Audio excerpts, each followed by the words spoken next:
Welcome.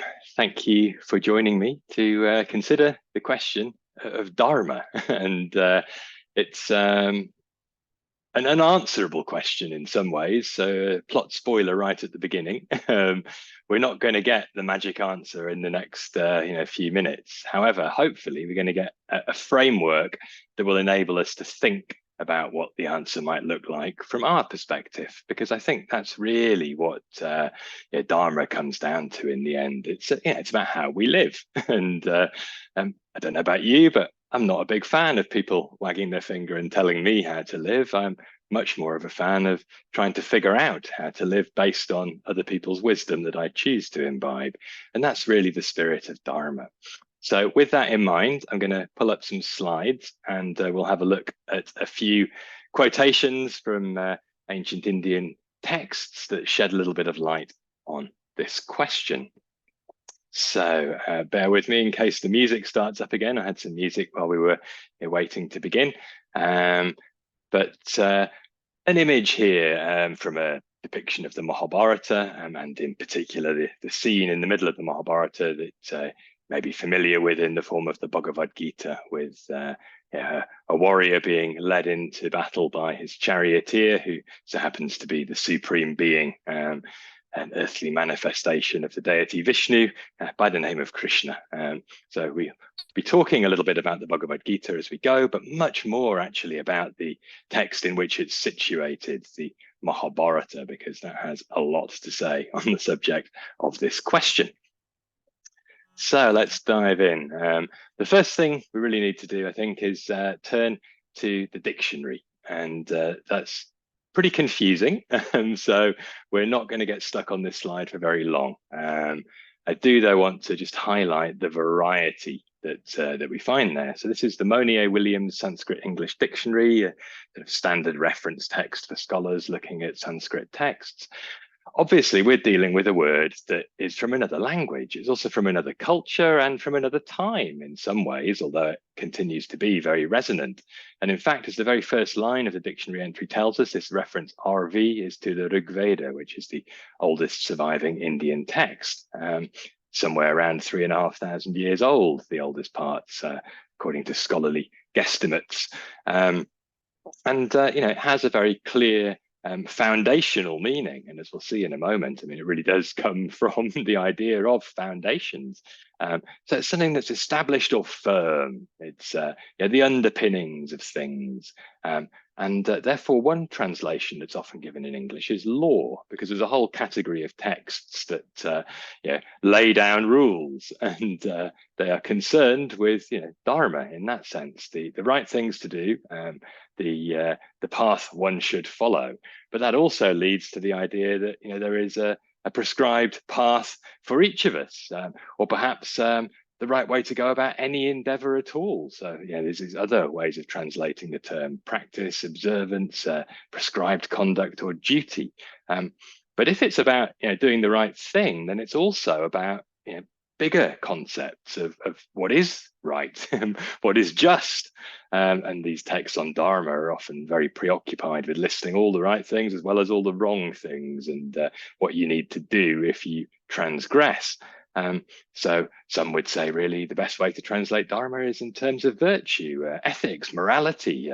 Some would even go so far as to say religion. The whole of the Buddha's teachings, as you see at the last line there, are known as the Dharma.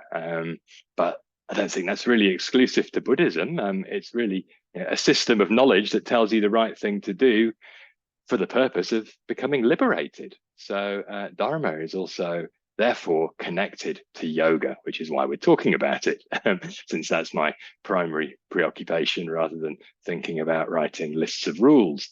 And therefore, I think we have to question how closely yoga and Dharma are related. Depending on which text we turn to, we'll get a different answer. But I'm hoping that we'll be able to tease out a few themes that enable us to think about this, and also to think about what Dharma means for us, because some of those words might put us right off. Others of them might make us think, this is interesting. I need to look a bit deeper. So going right back to basics, Michael Sanskrit nouns. It's come from a verbal root, drich in this case, the root meaning to, as this scholar observes, Joel Brereton, deriving from the idea of upholding, supporting, providing a foundation. And with this little suffix at the end, it's therefore a thing that provides those qualities. So that which supports would be one way of translating this very early idea of dharma. And it's a concept that's foundational to the Vedic worldview in that sense, and we'll see why in a moment. It's the idea of the whole kind of basis on which cosmic order is built, and that's something that actually has another name, really, at the time of the Rig Veda. Dharma is a concept that he says is developing, and this becomes the word that's used for that in later texts. And another line come from a completely different angle, not so scholarly, although the author is in fact a scholar. This book, which I really like, if you're looking for an entertaining read about quests for enlightenment in India, and at the same time an understanding of Indian philosophy, including yoga philosophy. It's a really good book, Maya by C.W. Huntington. And in there, one of his characters is asked what this word means. And he says it's the foundation on which everything is built. It's the foundation of our lives. It's what we're required to do by being people who live in the world, having a place in society, having responsibilities. But it's also literally our life. We have to give ourselves over to the life that we are born into, and the opportunities that we are given. It doesn't really matter what the circumstances are. We've really got a choice. Either we run away or we engage. And Dharma is all about the way we engage. So he's saying really it's non-negotiable. We can't get away from it. It's a fundamental principle of being alive. So we might need our own language for it, because some of the old ways that it's spoken about might not be quite so resonant. Going right back to the beginning, to the Rig Veda, so say 3,500 years ago or so, from the 10th chapter of the Rig Veda. So some scholars say that's a little bit later. It starts to speak in the language that is resonant of some of the early Upanishads, and there's a description here of creation. I might have got that hymn number wrong, actually, now that I look at it. If you bear with me, I'll look it up just to be sure. But it's talking about how things came into being, and let me check. No, that's right. Yeah, thought for a moment I got the wrong number. And the two foundational things that really lay out the way that everything is structured are Rita and Satya, and they're both varieties of the same thing, a truth by which things are structured. And Dharma is really a kind of evolution of both of those ideas combined. That which orders, that which keeps things aligned, but that which leads to truth, which leads ultimately perhaps to liberation. And they are born from this tapas, this intense ardor, this yearning that brought forth the world, that later asceticism seeks to internalize, and that gives us some of the earlier renunciate practices of yoga. So it's really something that bubbles up out of the very cauldron that creates existence, and the whole principle by which Vedic ritual operated was to try and live in accordance with it, to understand the subtle patterns by which things do what they need to do to sustain life. So coming back to the idea of Dharma as that which supports, that which sustains us, the Vedic ritual was an attempt to have some agency in that process, to try and, to a certain extent, master the forces of nature, to ask the powers that be to provide well-being for humans here on earth. And this cycle of offerings to the gods through the fire, and from the gods hopefully in the form of rain and good harvests and offspring and all other auspicious conditions for life on earth, people flourish. And that was in accordance with this principle of Rita.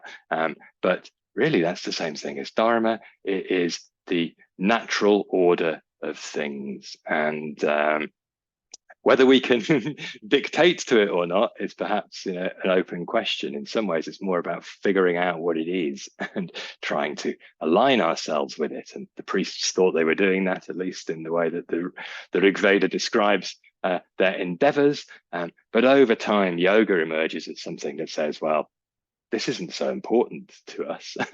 What's important is asking questions about reality as perceived within this mind and body, and seeing clearly the truth and the right way to act in order to reveal it as a result of yoga practice. So there's a connection there, but this earliest layer of understanding is probably not a great guide to what to do with this concept. We get a lot more when we start to think about what it means to be a person, to live in the world. And there are three concepts that are emphasized in a lot of early Indian texts, one of which is dharma, that talk about the meaning of life, basically. These concepts are known as purusharthas, the arthas of a purusha, the purposes of a human. And the first of these is dharma. The other two that are most often talked about, there's a fourth that we'll get to shortly, but these three are much more often discussed because they're about life in the world. Dharma, all of those concepts we've touched on, what we do in the world if we're trying to do it right. Artha, which means the accumulation of wealth, power, material goods, exactly what the Vedic ritual was after in some ways, material satisfaction, the ability to sustain ourselves. And then karma, which is really about pleasure, but also has a connotation of desire. So both artha and karma have potential positive and negative dimensions, one could say. You can get very attached to materiality and conquest and subjugating others, and that's the kind of thing that there are texts written about. There's a whole section of knowledge devoted to Artha, the Artha Shastra, really a manual for kings, like a sort of extended version of Machiavelli's The Prince. Karma also has its own subgenre of literature, the Kama Sutra you probably heard of, which is about a lot more than sexual positions. And the very first word, in fact, of the Kama Sutra is dharma. Because the enjoyment of the world is something that is part of being alive, and not just sexually, but through the senses. Obviously, yoga starts to say, well, the senses mislead us, get us entangled in confusion about what we need, and fuel the other side of karma, the craving for stuff, which leads us back into the blind stumbling around in search of satisfaction out there rather than within.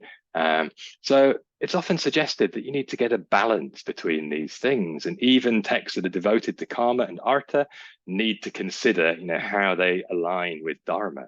And in the Mahabharata, there's a case made by different characters at different times for each of these qualities to be, the supreme. But in the end, it's suggested that really the best way to prosper in the world is to get them into some kind of harmony. So enjoying oneself and accumulating the stuff one needs to provide for a nourishing life as far as we can without going against dharma, without going against doing the right thing. So we'll need to ask what this doing the right thing really means.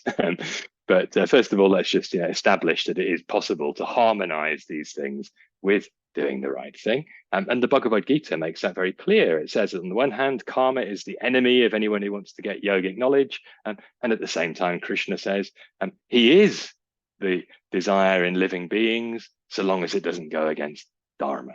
So there is a way of getting these things into balance. And one other way of translating dharma is really essence, or the basic qualities that make something up. So the essence of being a human is actually partially dharma, therefore we really need to, I think, consider it in terms of humanity. We have these terms that talk about ethics in those ways. Somebody is humane if they are good-willed, benevolent, behave well. And inhumane is the exact opposite, something that's intolerably unjust. So I think we have a way of talking about how we live that is already folding in some of that understanding that is pointed to by this word dharma. Now, there is, of course, a fourth purushartha, a human aspiration or objective, and that is moksha, liberation, which is all about, the stuff that yoga texts talk about. And the reason I left that out for now is because when we go looking at yoga texts, they tend to be preoccupied with the sort of thing you see here from the Mahabharata, talking about what it means to attain liberation by basically being indifferent to a certain extent to the distinctions in the world, looking equally at gold and a piece of earth. That line pops up also in the Bhagavad Gita a couple of times as a reference to seeing all things equally in that sense, having no real desire for anything, free of all faults. So there's a hint there that to be liberated, you actually have to engage with dharma. Otherwise, you might still be contaminated with the opposite of dharma, adharma, injustice, unethical conduct, inhumane tendencies. But really, yoga texts are generally talking about what happens after that, the freedom itself and the fast track to attaining it. And although in the Mahabharata itself, the 12th book is given over to in large part teachings on how to attain this, and it's the chapter called the Shanti Parvan, and within that there are hundreds of chapters devoted to teachings on liberation. So that section, sometimes known as the Moksha Dharma, spilling over into the 13th book as well. And that's really, often prioritizing leaving the world behind, like other yoga texts, such as the Yoga Sutra. When we look at yoga texts, they are not really giving us guidance for life in the world, however much we want them to. The one clear exception is the Bhagavad Gita, and perhaps some of the ideas that come out of tantric traditions. For the most part, liberation is all about, having conquered any desire and quest for material pleasure, having already purified oneself. So it's beyond engagement with the world. However, the Mahabharata chooses to include it because, as it says right at the beginning and right at the end, anything that exists is in this story. It's a vast compendium of knowledge as well as being a story. Therefore, since yoga and liberation do exist, they need to be addressed. But that's not the only reason that they are included, because there is actually a way in which life in the world can be more fully an expression of dharma through a different way of understanding yoga, to the idea of just turning one's back on the world. And that's really what the Mahabharata develops, particularly in the section that is known as the Bhagavad Gita. And it says in the Gita, in the second chapter near the beginning, and when it's trying to explain what the whole challenge of being a person consists of, especially in extreme circumstances, and how nonetheless some yogic insight can be helpful, there is this suggestion that a little of this dharma, this collection of teachings that is also a discipline, as it's translated here, is very helpful indeed. Protects one from a word in Sanskrit, bhaya, which can be translated as fear or danger, and therefore, the smallest amount of engagement with yoga is still beneficial. So we don't actually have to go all the way with leaving the world behind to bring yoga and dharma into some kind of relationship. And in fact, actually, the Gita is arguing that there's no hope of leaving the world behind except as a dead person, and that will mean we're probably on our way back for the next round of existence. So the best thing to do is to try and make the most of this life by harmonizing what one does with dharma. And yoga is the means by which that happens. So for those who don't know the story of the Bhagavad Gita, a very, very quick summary. There's a warrior who, for various complicated reasons that the previous 5 books of the Mahabharata have explored, is duty bound to engage in a battle that none of he and his brothers really want. But as basically the good guys in the story, they really need to engage in. And right on the eve of this, he falls to his knees and says, I don't understand my responsibility. I'm confused about dharma. And his charioteer, who, as I mentioned at the beginning, just so happens to be Krishna, the supreme being, decides to educate him in a way out of his confusion that consists of adapting yoga to worldly endeavors. And it's really about the fact that there are two different dharmas pulling at Arjuna, the warrior's heartstrings. And he makes very reasonable objections to fighting based on a true understanding of dharma as virtue, saying, first of all, war is basically wrong, especially when you're killing your own relatives, as he's being asked to do. And secondly, there's no good going to come of it. And he can't see how this is for anybody's benefit. So he doesn't really want to do it. However, he is a warrior, and warriors are supposed to fight.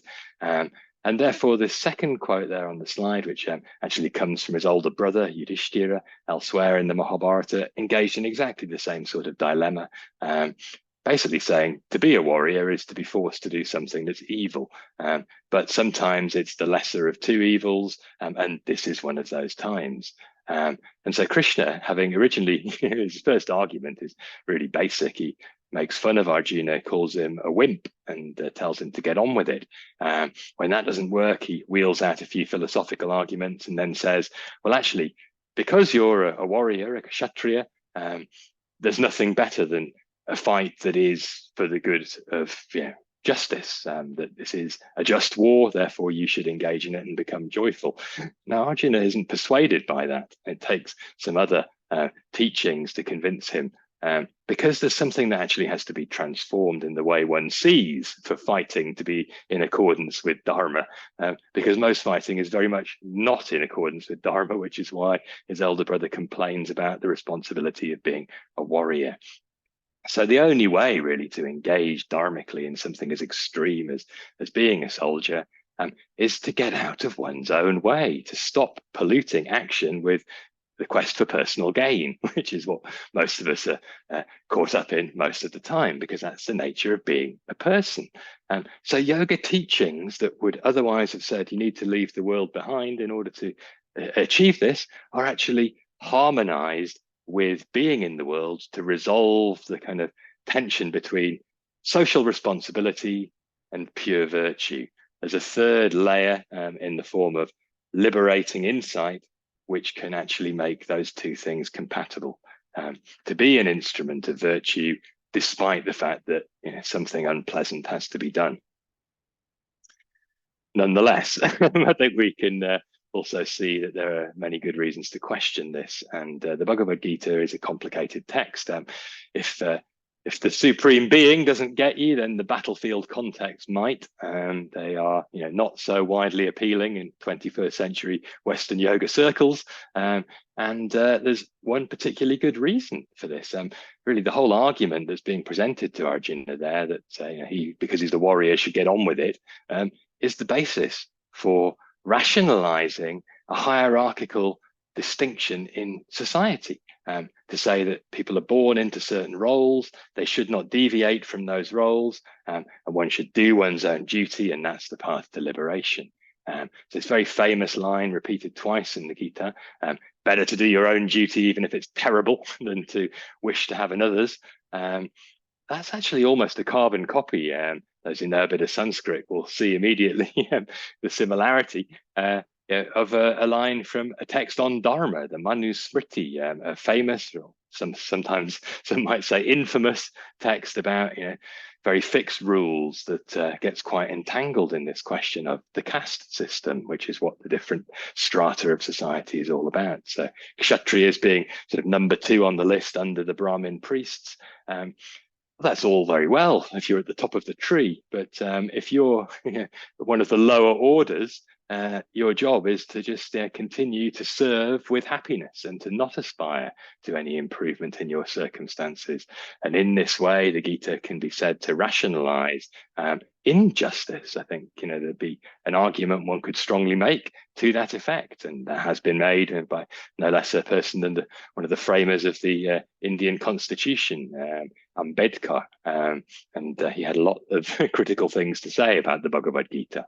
So I don't want to get too entangled in that right now, but I think we need to acknowledge that there's some challenging things that are said about Dharma in old texts, and what is said to be righteous may not strike us in quite the same way.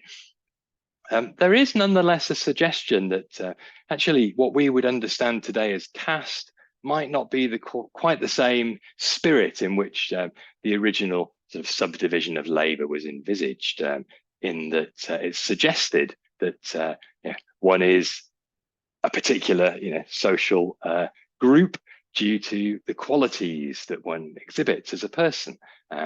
However, as I've observed, good luck trying to say, well, you may have put me in this box, a Shudra at the bottom of the pile, but actually, I'm very virtuous. I want to be a Brahmin. You will discover all the lines in the Dharma text that say your ears should be washed out with molten oil and other such horrors if you try to rise above your station. But, I do think it's interesting to think about Dharma in that way, because that's the only way we're going to make sense of it now.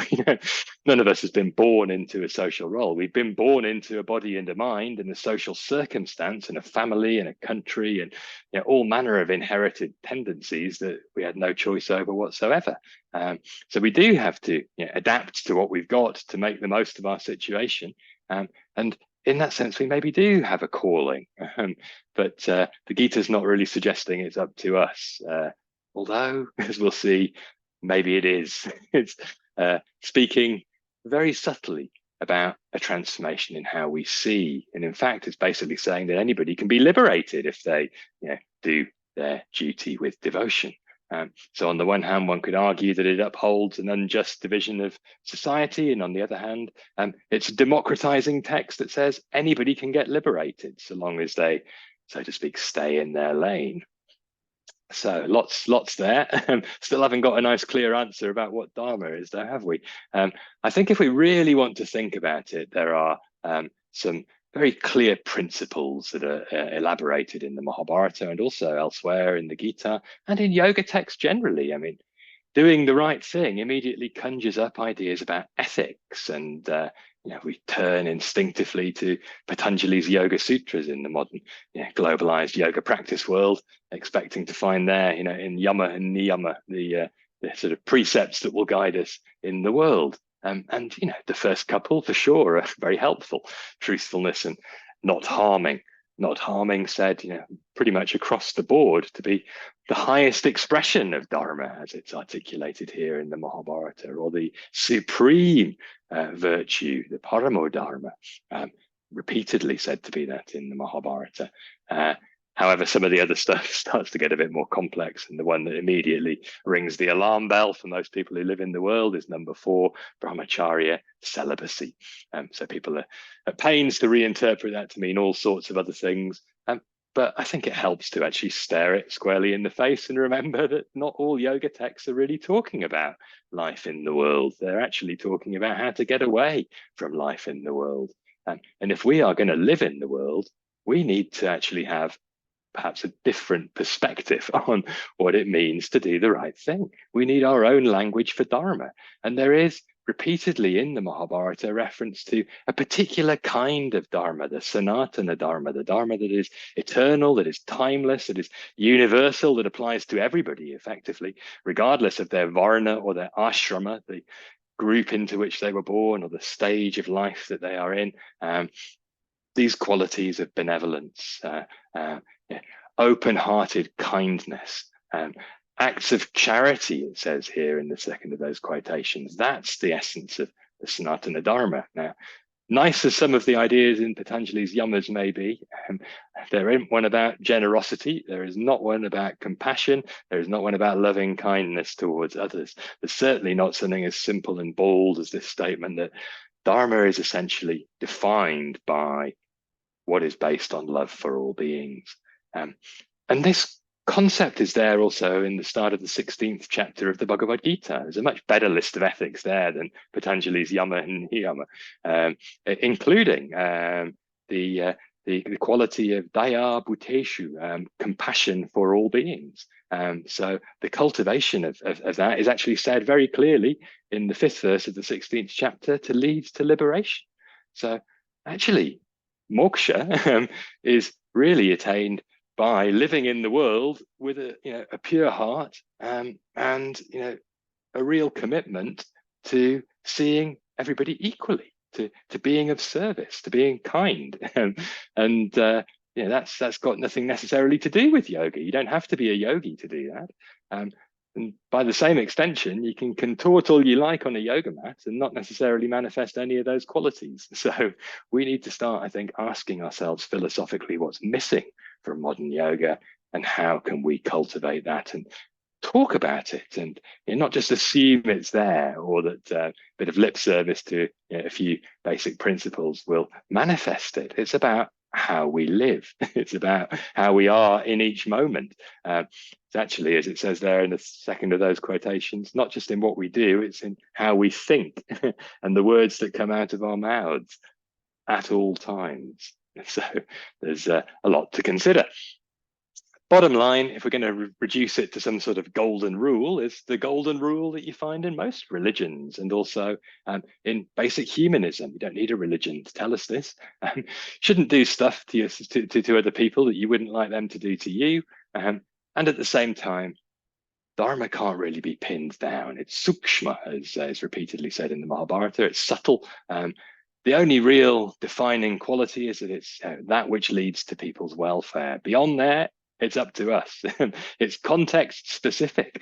There are no lists of commandments that embody dharma. There are lots of lists of suggestions of qualities that are in alignment with dharma, but how do we bring them to bear in any given situation? There are examples in the Mahabharata where the good guys have to cheat to win, and at the same time where the bad guys distinguish themselves and are actually rewarded at the end with a place amongst the gods.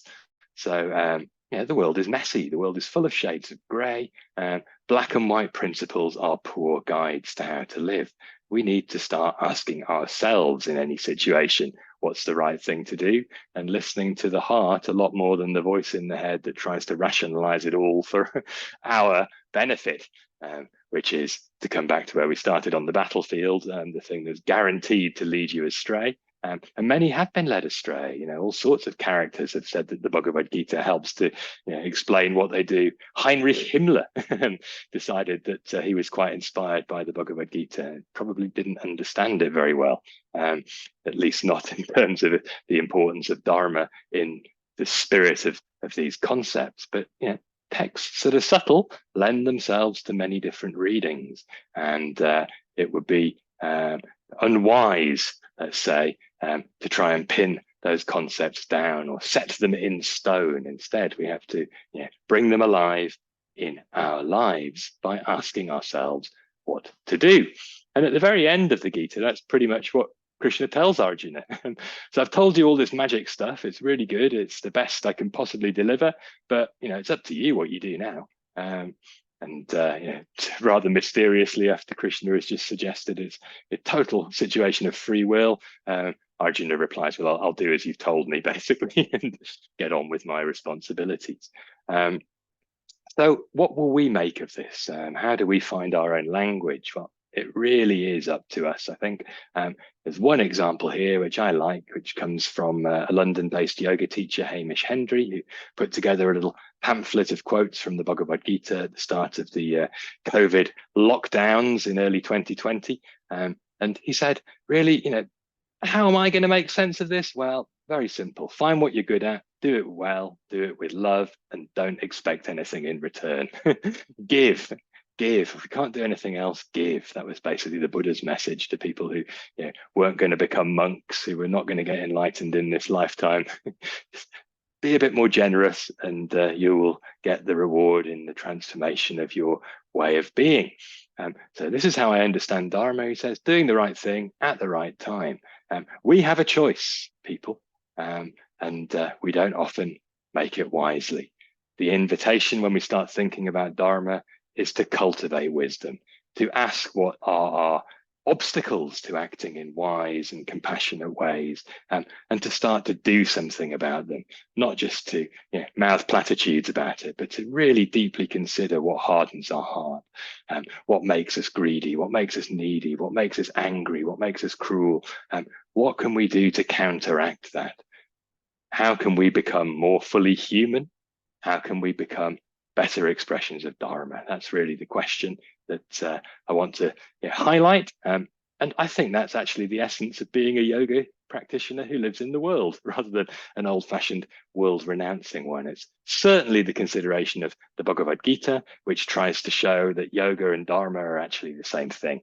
And if you're curious about how all of that works, I've got a 4-week course starting next week, which looks in depth at the Gita and brings it to life in the sort of way I've just been doing, relating it to how we might think about what we do in the 21st century. And I would love to have you with me for that. There will be some videos with presentations a bit like this one, as well as live interactive sessions like we're about to dive into, which you can ask questions, or you can share your thoughts, or you can take issue with what I've said. I'm very happy to explore this from lots of angles. I don't have all the answers. I've got a question which I've asked. How can we bring this to life? It's up to us. We have to explore, have to figure it out. Anyway, if you're tempted and you're watching this pretty quickly after the recording, there is a discount code here that you can use to get 10% off. So I'm gonna stop talking now and invite questions. I'm aware that I did go on a little bit longer than I intended, so I'll just flash up on here an address where you can write to me, or you'll if you're getting this recording emailed to you, have received my email anyway, so you can just reply to that if there's any questions that weren't addressed that you would like me to engage with. I'm always happy to answer questions if I can, or to try and point people to whoever might have a better chance of doing that than me. Okay, time to switch off the slides and to invite you guys to either type something in the chat or unmute yourselves and share your views. What is Dharma? How does it relate to yoga? Perhaps asking a question about how we might engage with that.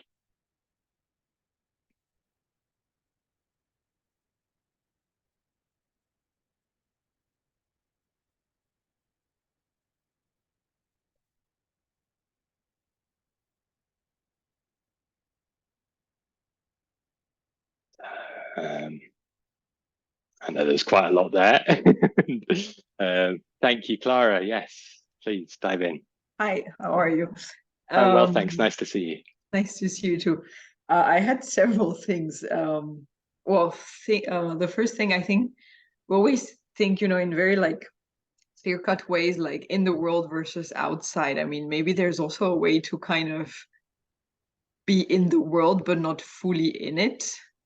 And I think it's sometimes unproductive to, always think in terms of like polar opposites, the monk versus the like householder with so many responsibilities. I mean, I think it's not very helpful, and it hasn't helped me or students that I've seen struggle with this a lot. I agree. And the other thing that was more of a question was the link. I mean, I struggle with this idea of like you have to do something you're good at. I find it quite I think it's sometimes quite unhelpful, and it's quite deterministic. So for me, that's where I really struggle with Dharma. It's this idea like pick whatever is in your nature, your essence, you're good at, but like what if I don't like what I'm good at, or anyway, I think for me that's a big question. I don't know, what are your thoughts about that? Thank you. Those are two really good points. Just speaking for myself, I mean, I went to university and studied history because I was good at it, and my teacher said you should study that at university.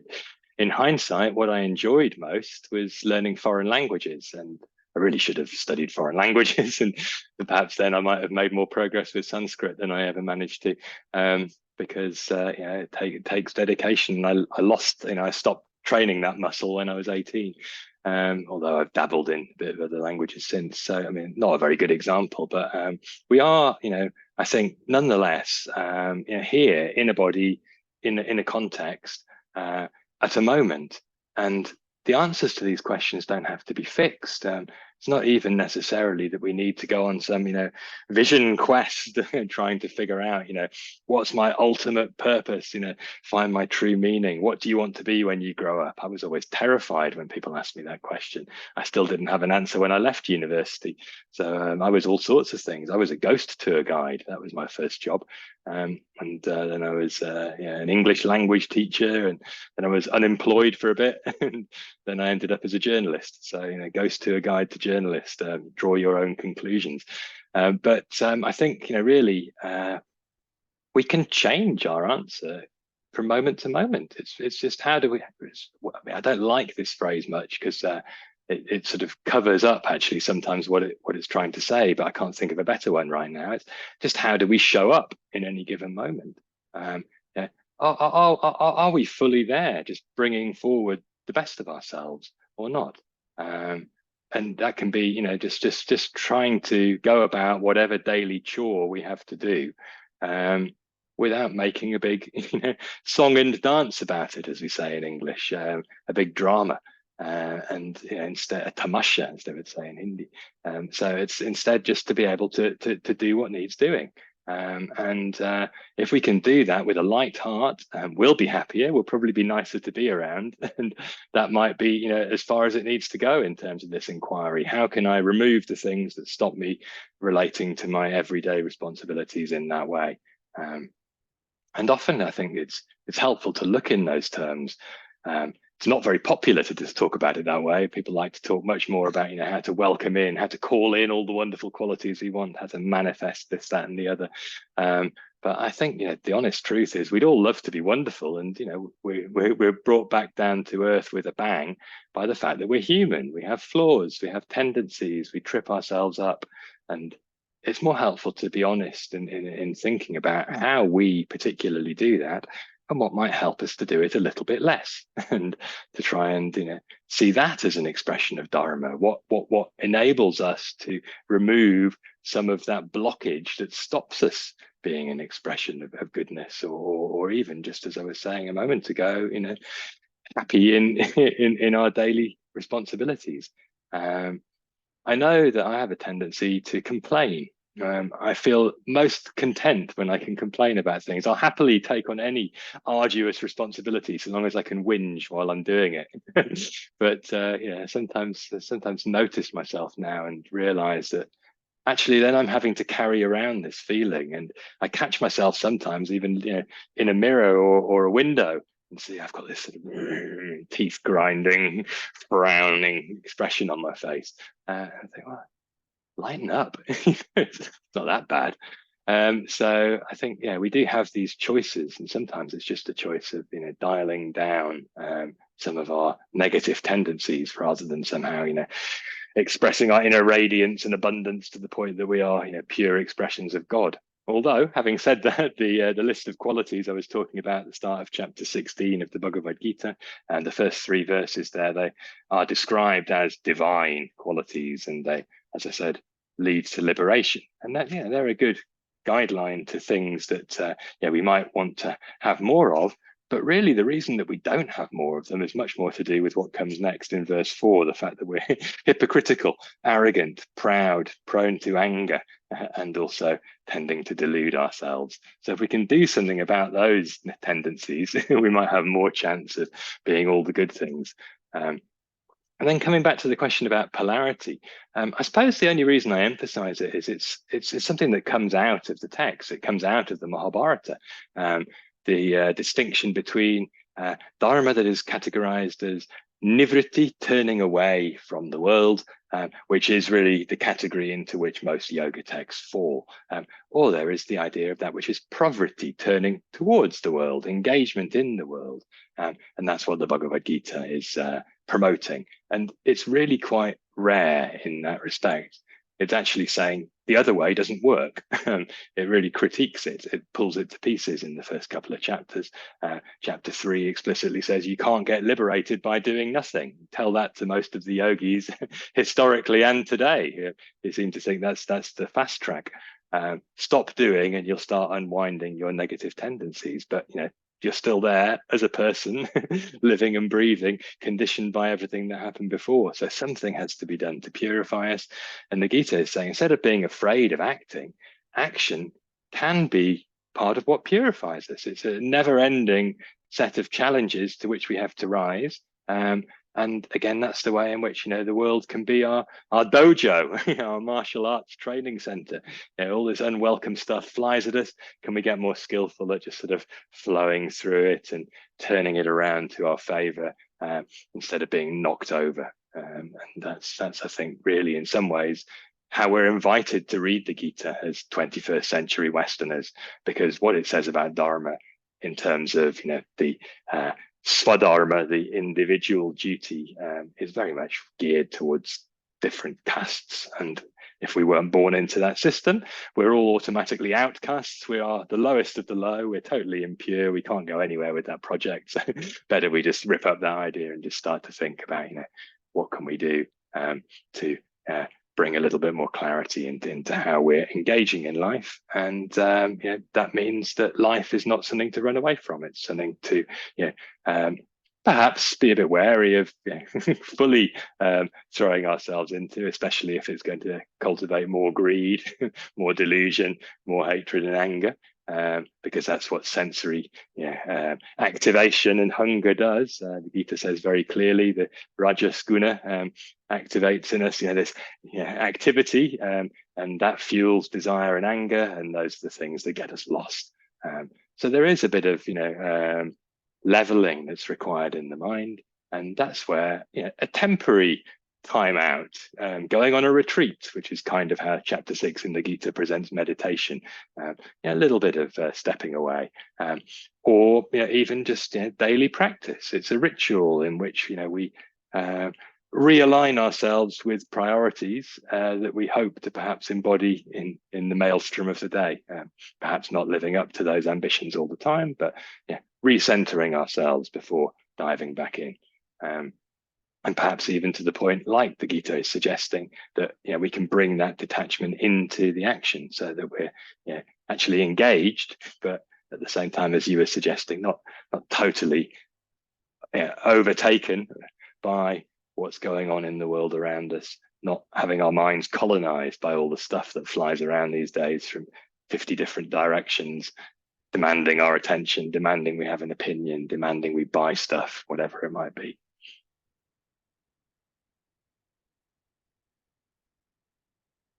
Any other thoughts or questions or reflections?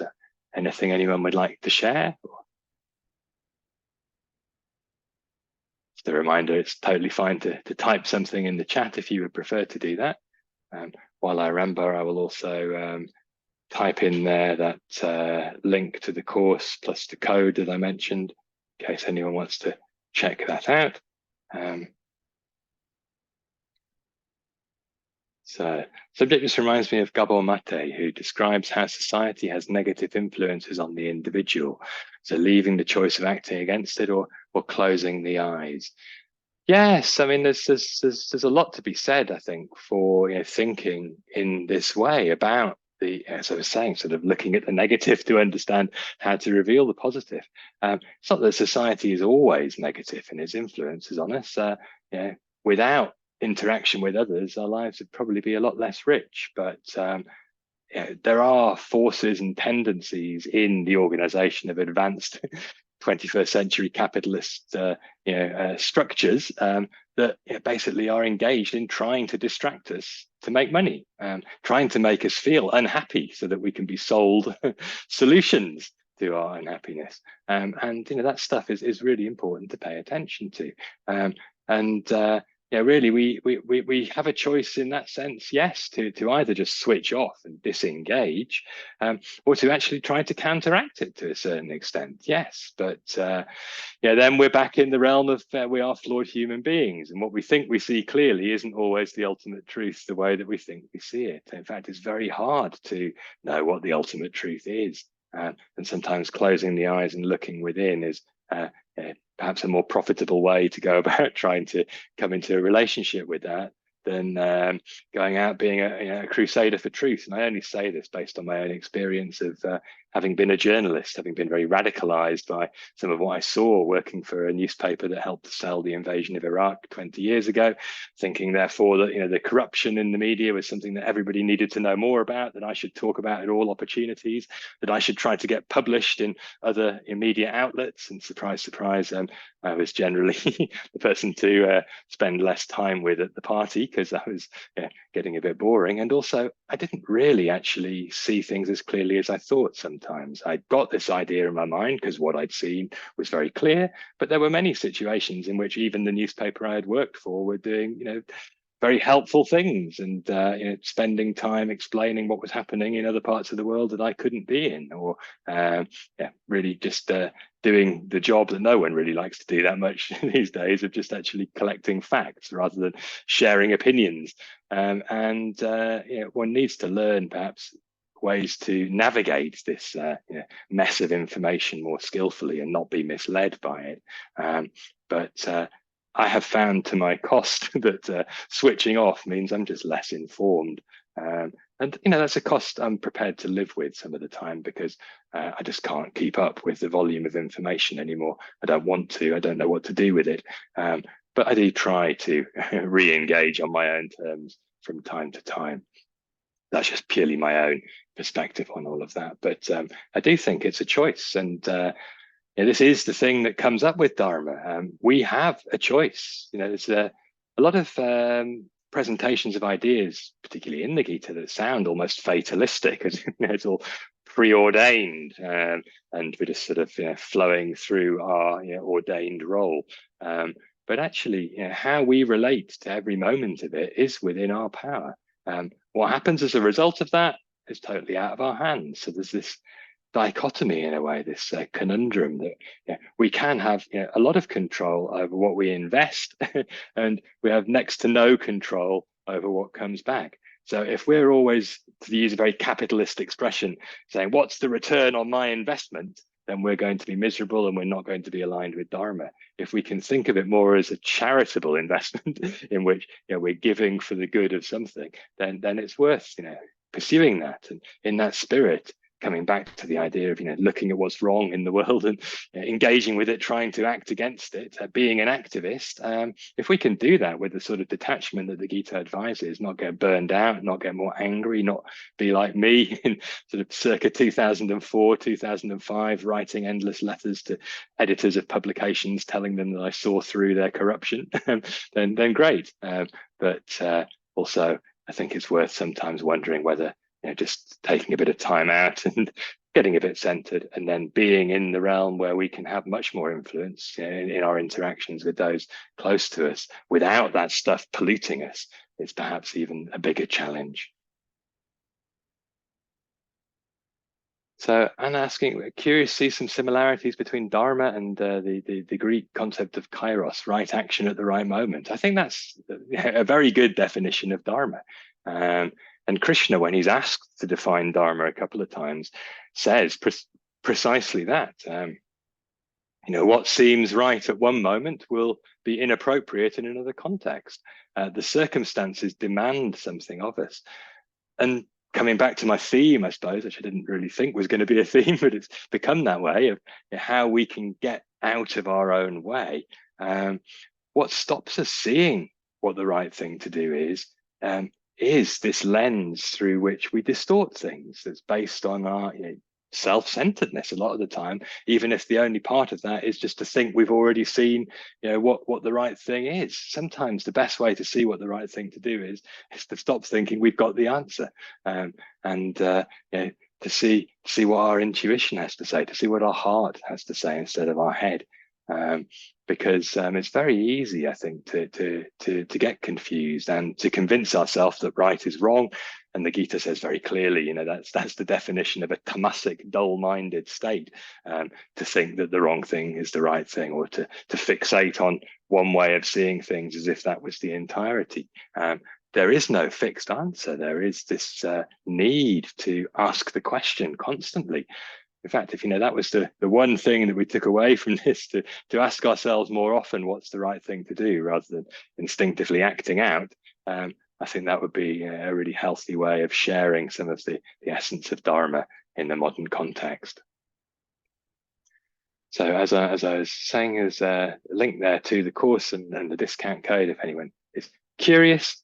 And also I'll put my well, I guess anyone who's here has got my email anyway. Anyone who's watching later won't see the chat, so you can always email me if you want to ask any other questions. But there's still another couple of minutes if there's anything else anyone would like to raise. I'm very happy to engage with anything. Yes, Clara. If someone else has a question, please go ahead. I don't want to monopolize the discussion. I had a conversation with some people about the limits of Dharma and like how much we were struggling, like how far does my duty go?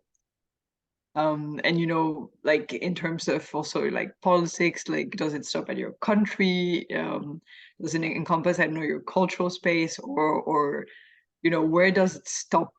I mean, because it seems endless, and how do you choose? I mean, you can have like competing duties. How do you choose and where does it stop?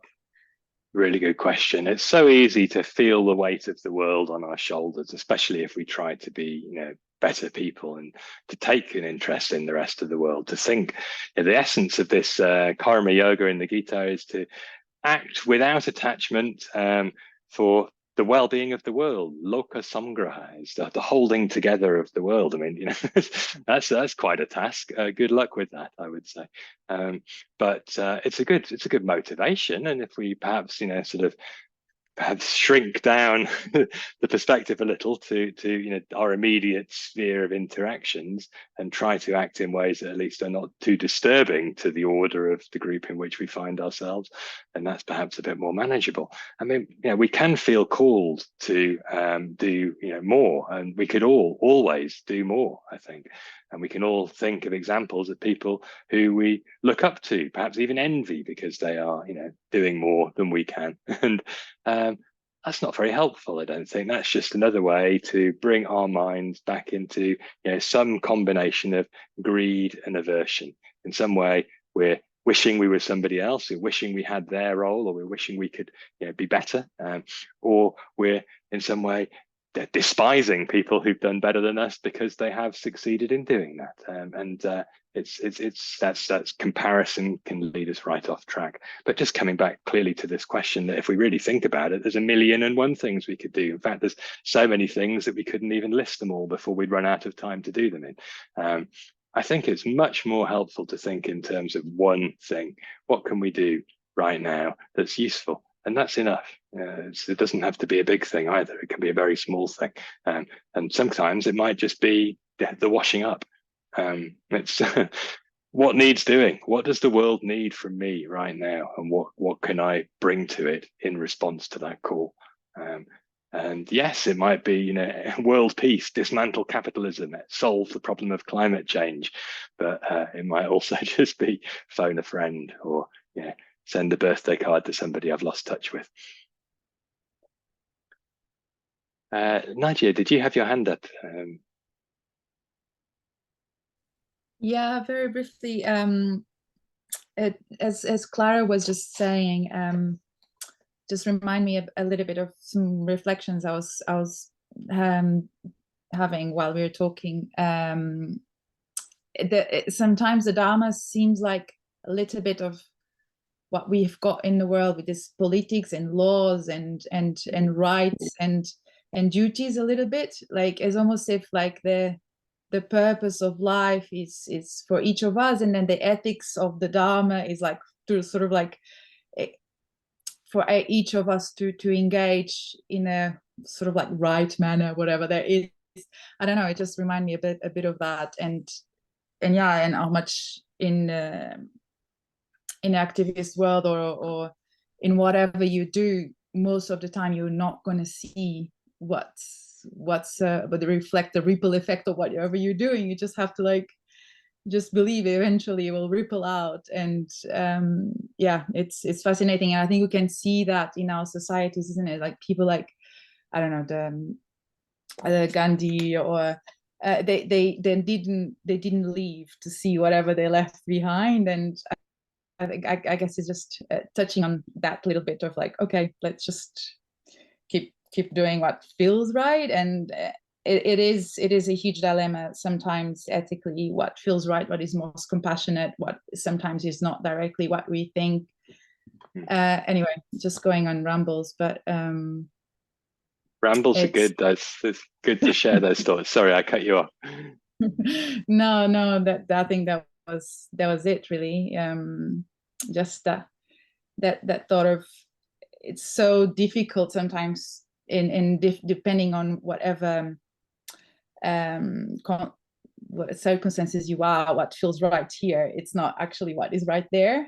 And that is also like very, very, very tricky, I think, to navigate. So yeah, it's just good to have some structure to make sense of it all sometimes. Thank you. Oh, thank you. No, I mean, it's really important to acknowledge that. I mean, there was basically a cliche that I used to be told in my journalism days a long time ago now. And at the time, it really got on my nerves. But I've come to see the wisdom of it in some ways. And it just said one person's terrorist is another person's freedom fighter. So we shouldn't use this word terrorist. And instead, they tied themselves in knots with other words that weren't terrorist, and often didn't call people who should be called freedom fighters. But that's glossing over some of the ethical dilemmas I found myself caught up in. It's just to illustrate, though, that there are always more ways of seeing. And the more hung up we are on trying to be right, I think the more likely we are to confuse ourselves, because somebody else will always think it's wrong. And if we're actually triggered by that into defending what we think is right, we're just into this war of my point of view versus your point of view, which is everywhere these days, and it's very hard to rise above it. And so that detachment that you were talking about, of just doing what needs doing, even if it's in conversation, the willingness to agree to disagree, or even to silently allow people to say things that we don't agree with without the need to try and pin them down and wring out of them an admission that they got it wrong, is a really helpful thing, I think. And again, the Gita talks about this in terms of how to manifest knowledge in the world. The tamasic knowledge, as I was saying, is to get fixated on a single point as if it was everything. The rajasic knowledge is to get stuck in debate. And the sattvic knowledge is the perspective that can accommodate all perspectives, and to see that actually within them is a human being, and to be able to hold another's point of view with compassion, even if it's delusion that's being spoken. That's challenging, and obviously that's for the saints among us. But to try and bring a little bit more of that to bear in everyday interaction would be helpful. And really, to come back to your point, I mean, even the saints supposedly of history who achieve things have their flaws. Gandhi had his flaws, and there are some these days in India who are critical of his strategy and say he didn't really achieve what he thought he achieved. It was World War II, and the removal of the British Empire through its overextension that really brought independence to India. So there's all sorts of debates we can have when we get caught up in right and wrong, is really what I wanted to say. And the clearer we can be about just trying to ask our own questions for us, what's right as I see it for me right now, that's where it's fruitful. If we start trying to generalize into universal principles, it gets very confusing very quickly, and we run into conflict very easily, and we get demoralized. And if we can do what feels right to us without expectations that anybody's going to come and praise us for it, that will make us stronger, weirdly.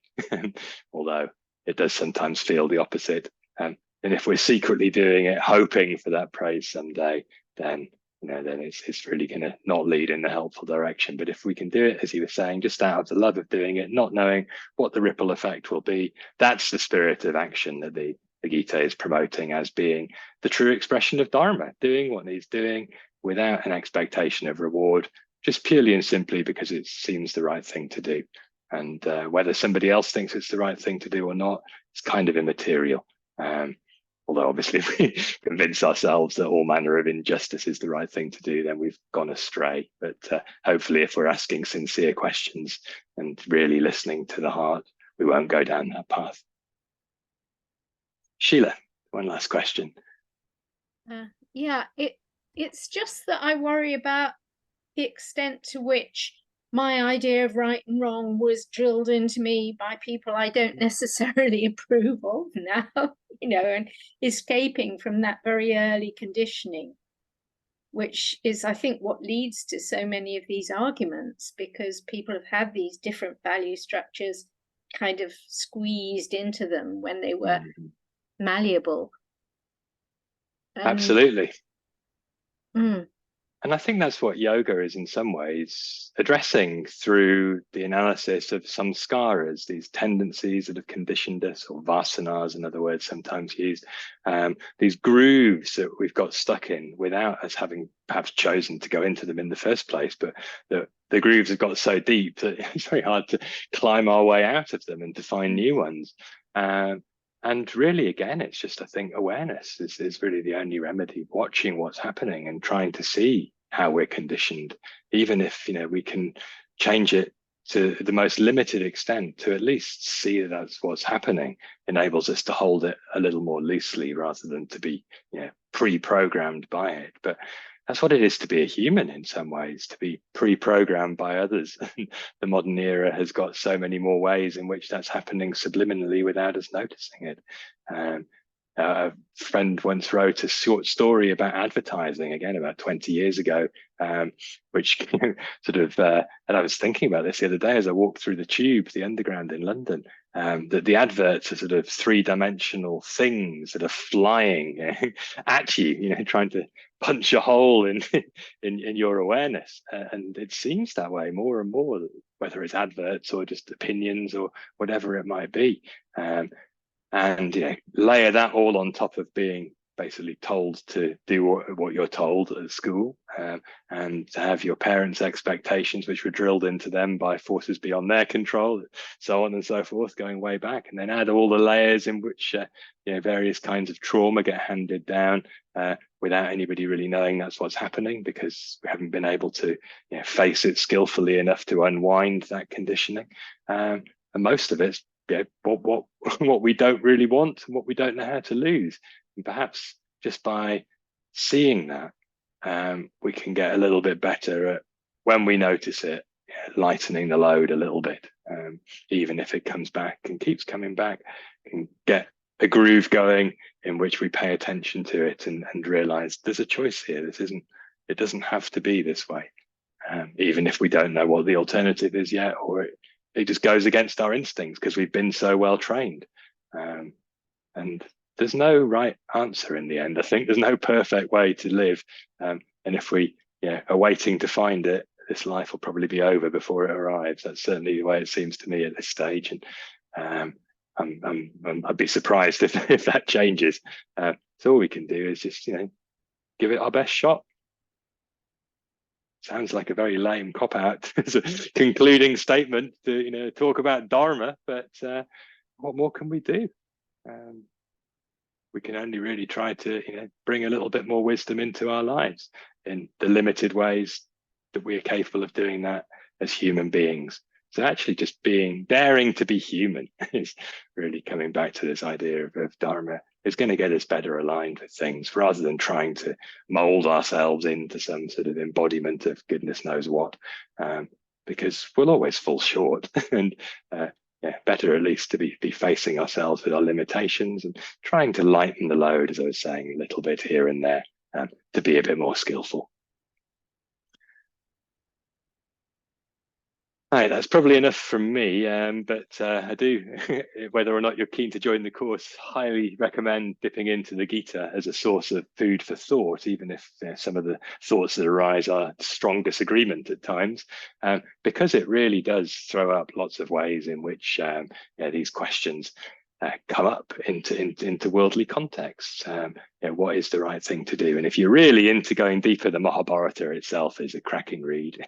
It's like I think I've said this a few times, so please excuse me if you heard it before, a TV show, The Wire, in which the cops were all corrupt and the criminals were basically nice guys stuck in the wrong situation. It's a bit like that. Everybody's got shades of grey. There's no saints and there's no absolute demons. And everybody reveals their flaws as the story goes on. So that's again, a reminder that it's okay to be human and still to care about Dharma. So on that note, thanks to everyone who came here to join me. Thanks for those really good questions and contributions. And I hope to see some of you next week for the Gita course. For now though, enjoy the rest of the evening, afternoon, morning, whatever it might be. And see you again soon, I hope. Okay, bye for now.